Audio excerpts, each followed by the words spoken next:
you looking directly at the camera, perhaps holding your phone showing a finance app, then putting it down to focus on the audience.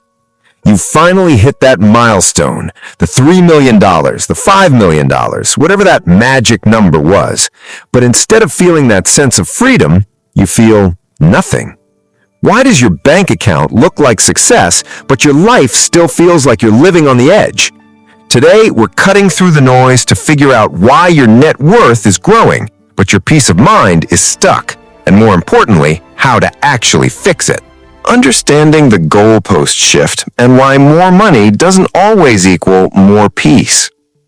We are living in an era where we are constantly conditioned to believe that hitting a specific dollar amount will finally provide the relief we're searching for. You set a goal, maybe it's $1 million portfolio or a certain annual income, and you spend years grinding, sacrificing, and delaying gratification. You finally hit that number, look at your bank account, and realize nothing has changed. The anxiety is still there. The sense of not having enough persists. This happens because as human beings, we are wired for hedonic adaptation and constant comparison. The goalposts don't just stay still, they move as soon as you get close. In the US, where social media highlights everyone else's best life, it's easy to fall into the trap of thinking your success is measured by an external benchmark rather than your own progress. When you don't find the fulfillment you expected, you assume the problem is simply that the number wasn't high enough, and the cycle of relentless chasing continues. Would you like me to proceed to part 2, where we discuss actionable, real-world strategies for the US audience to fix this mindset? To break this cycle, you need to stop treating your net worth like a scorecard for your happiness and start treating it as a tool for life design. In the US, we have so many options: tax-advantaged accounts, brokerage apps, and endless investment vehicles that it's easy to focus entirely on the math and forget the human side. First, define your enough. This isn't just about a number. It's about identifying what actually moves the needle for you. If you're constantly stressed about your $3.2 million portfolio feeling unsafe, it's likely because you haven't explicitly defined what that money is for. Are you saving for a specific legacy, or are you just afraid of running out?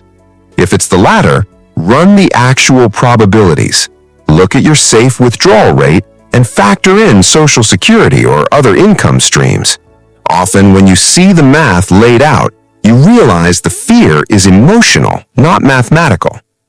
Second, shift your benchmark. Stop comparing your portfolio to your neighbors or to the average high net worth individual you see on Instagram. Instead, compare your progress to your own previous versions. Ask yourself, would my 25-year-old self be proud of where I am today?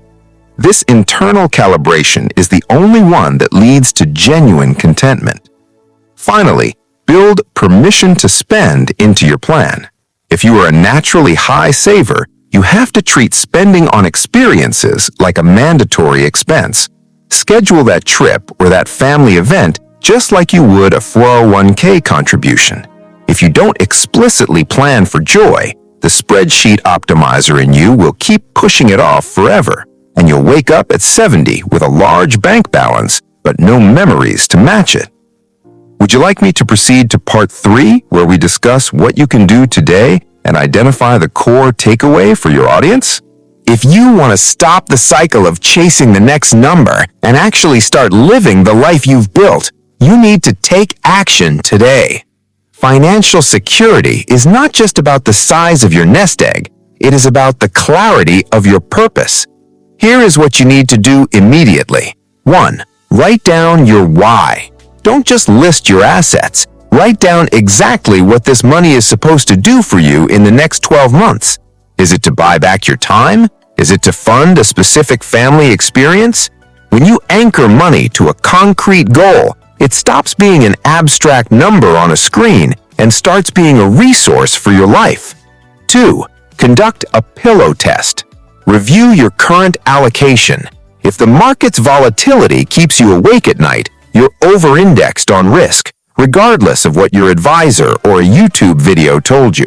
True financial security is having enough liquid cash in a high-yield money market or savings account that allows you to ignore the market's daily noise and sleep peacefully.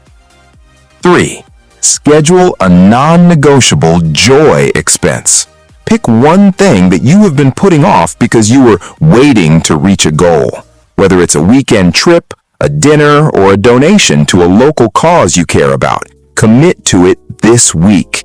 You need to prove to your brain that it is safe to spend, or you will never feel the freedom you are working so hard to earn. The core lesson? The biggest risk in your life isn't that your portfolio drops by 10%. The biggest risk is that you spend your entire life building a pile of money only to realize you forgot to actually live. You don't get bonus points for dying with the most money.